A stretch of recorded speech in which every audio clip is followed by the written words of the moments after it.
Kim, it is such a pleasure to have you with us. Congratulations again on being named a top 25 leading women entrepreneur. Thank you, Linda. This is such an honor. Absolutely.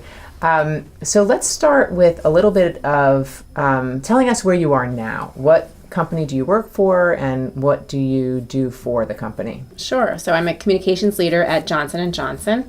So I have the privilege of providing communication strategy and support and execution to the Office of the Chief Medical Officer. So all very focused on doing what's right for the patients and the consumers who benefit from Johnson & Johnson products. Okay, so I want to talk to you a little bit about your background, because I know that you're a bit of a hybrid. I know we're honoring you as an entrepreneur, but you've had quite the entrepreneurial backstory. So share with us that. Sure, yes. So when I first met you, I was working on behalf of several of my clients. I had started my own communications company where it was, building my own business, pursuing my own clients, and it was a really great opportunity at the time because it gave me a lot of flexibility to take my expertise and use that in the business world, but also was really a good time from a personal perspective. I have more flexibility. And then I was really doing well with that, thought I would keep doing that. And then I was talking to my boss now at Johnson & Johnson to have him be one of my clients. And he said, oh, no, you have to come work for me full time. So, you pivoted. so I pivoted. So, you kind of take the opportunity to say, well, that's working. I know, it was a great satisfaction to know that I can run my own business, build my own business. It was going really well. I have that experience, behind me. I can go return to that someday if I want to. But it was also such an honor to have a company say, come, we want you to work for us full time. So jumped at the opportunity to go work at Johnson & Johnson. Yes. I love it. Let's talk about that, because you have experiences in both worlds. What do you think the best parts of each one are? It's so tough because I enjoyed both. I mean, when you have your own business, there's always the concern of am I going to be bringing enough income to, maintain what it is that I want to earn.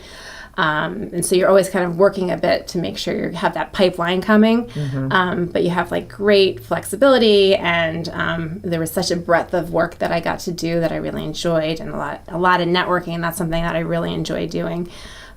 So all of that is wonderful when you're working for yourself.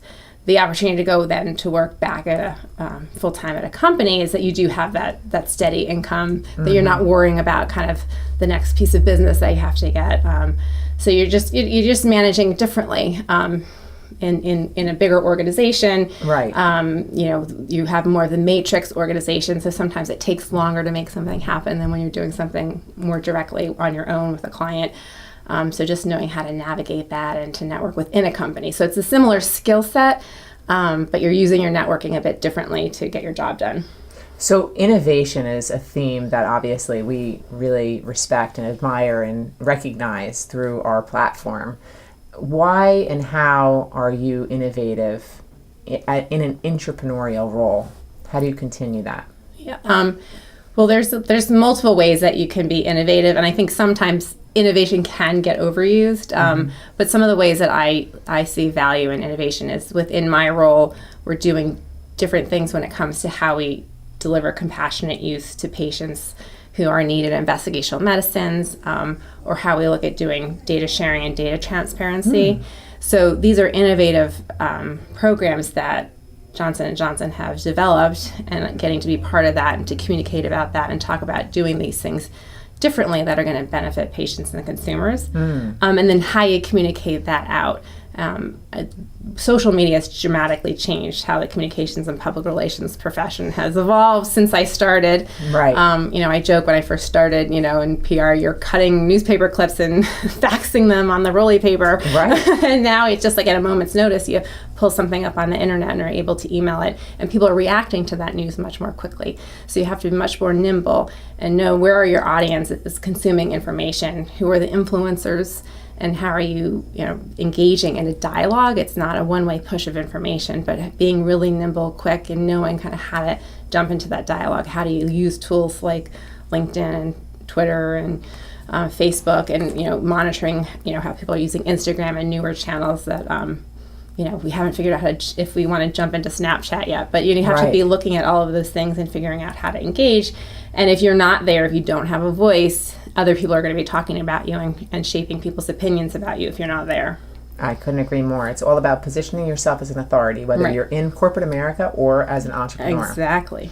What's some of your advice, especially since you have lived and walked both paths, to women who are just in general or starting out?